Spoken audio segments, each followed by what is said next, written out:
finalement, ce match a servi à Dortmund de faire le plein de confiance. Oui, enfin, il y a beaucoup d'informations. Déjà, je ne sais pas si c'est un match référence pour le Borussia Dortmund, puisque les 10 joueurs de champ étaient changés par rapport à ceux qui jouaient contre le PSG. Le seul titulaire contre le PSG lors du match aller, c'était le gardien Gregor Kobel. Donc, je ne sais pas. Moi, j'ai été extrêmement déçu par la prestation bavaroise d'Augsbourg, qui se bat quand même pour la 7e place et pour une qualification pour l'Europa Conference League, puisqu'on se rappelle que la finale de Coupe d'Allemagne, c'est entre Leverkusen et Kaiserslautern. Kaiserslautern est en seconde division, donc on peut dire que Leverkusen est archi favori pour cette finale de Coupe d'Allemagne.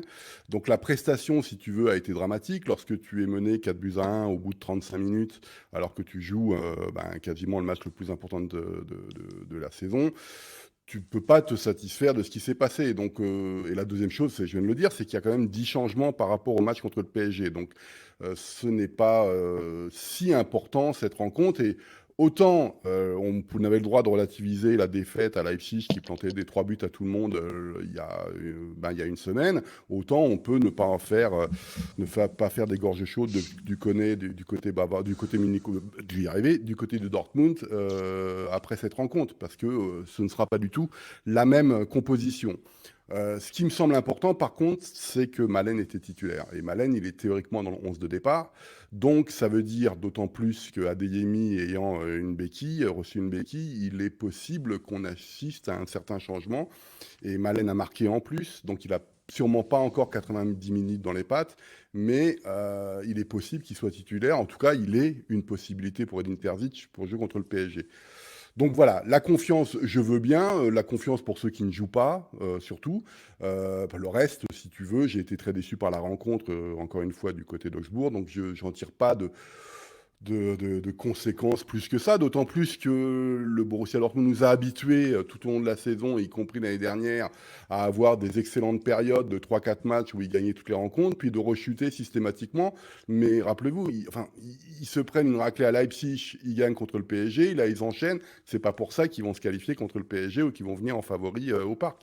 Justement, Donc, même la logique, ce serait l'inverse, du coup, vu ce que tu nous dis. bah oui, mais moi, c'est ça le problème de toute la saison. Le Borussia Dortmund n'a pas fait d'énormes performances. Ils ont fait des résultats, mais pas d'énormes performances. Et surtout, ils sont d'une inconstance notoire. Moi, je constate, si je reviens sur le match aller, qu'il y a toujours 2 statistiques qui moi, m'intéressent vraiment. C'est le nombre de kilomètres parcourus. Et là, il faut sérieusement que l'effectif parisien se pose des questions. Parce que lorsqu'on court 10 kilomètres de moins que son adversaire, c'est qu'il y a peut-être un petit problème quelque part. Et l'autre statistique qui m'intéresse, c'est les passes réussies. Et parce que ça montre souvent la qualité technique des équipes. Et là, le PSG, encore une fois, avec plus de 90% de passes réussies, est largement supérieur au standard du Borussia Dortmund. Donc, ça veut dire quoi? Ça veut dire que la qualité individuelle, et vous pouvez voir ça sur l'ensemble de la saison, est nettement moins importante du côté du Borussia Dortmund, qui tourne en gros à 85%, qui parfois est descendu en dessous de 80%, je ne reviens pas sur ces fabuleuses purges contre le PSV Eindhoven, alors que le PSG est souvent à 90, voire plus. Donc la qualité technique des Parisiens est supérieure, ce qui me faisait dire qu'ils étaient le favori pour la double confrontation. Ensuite, lors du match aller, il y avait une chose qui, moi, me semblait importante, c'est que je ne voulais pas que le PSG se noie à Dortmund.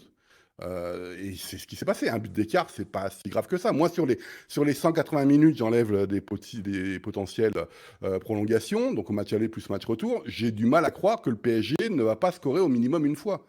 Donc, ça veut dire que la qualification du Borussia Dortmund passera forcément par un but au parc. Est-ce qu'ils sont capables de le faire? Ça, pour moi, c'est une grande interrogation.